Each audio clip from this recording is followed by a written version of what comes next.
देशी हो कि विदेशी मद ठारू विपदजनक पलटि हांडिया बेपार। हांडिया को नहीं मयूरभंज जिले में आदिवासी माने खाद्य बोली दाबी करिथांती, किंतु एथिरे परिवर्तन आसीछि।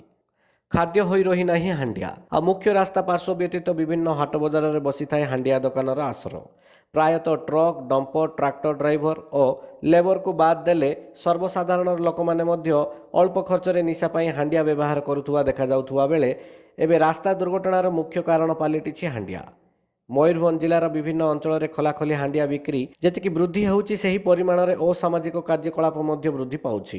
तेबे आज लोकों अभियोग क्रमे करंजिया थाना अंचल में अबकारी विभाग सह सब इन्स्पेक्टर क्षितिश दास सदल बेले चित्रपोषी अंकुरा छक एवं करंजिया गड़साही ठारे चढ़ाऊ कर विपुल परिमाणर हांडिया जबत करी नष्ट करथिले। सेहीपरि मोरडा थाना अंचल में पुलिस पक्षर हांडिया भाटी उपर चढ़ाऊ करा जाई विपुल हांडिया भूई रे ढाली नष्ट करथिले। तेबे महामारी कोरोना जोगु सरकार देशी विदेशी मद सील करिथिबा बेले हांडिया कटकणा मुक्त रहिथिबारु निशाभक्त माने एबे हांडिया उपर निर्भर करुथुवारु साही बस्ती गुड़िकर प्रचुर परिमाण में हांडिया प्रस्तुत होई खुलमखुला बिक्री हेउछि। सेहीभଳି लॉकडाउन जारी रहिथिबा दुकान रे गहली एडाइबा पाई केतेक स्थान में हांडिया बेपारी माने बोतल, टिफिन, जार, पॉलिथिन रे पार्सल करी ग्राहकों निकट को पठाउथुवा भली दृश्य देखिबाकू मिलिथिला।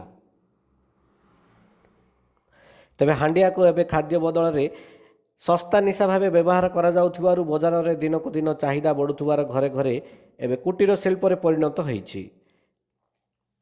एथिरु युवगोष्ठी को दूरे रखिबा पई जिला प्रशासन, पुलिस एवं अबकारी विभाग तरफरु व्यापक चढ़ाऊ करा जिबार आवश्यकता देखा जाइछि। एभली स्थिति में मुक्त रखा न जाई हांडिया को कटकणा परिसरभुक्त करा जिबाकू साधारण दाबी होउछि। मयूरभंजरू घासीराम बेहेरांको रिपोर्ट, उत्कल खबर।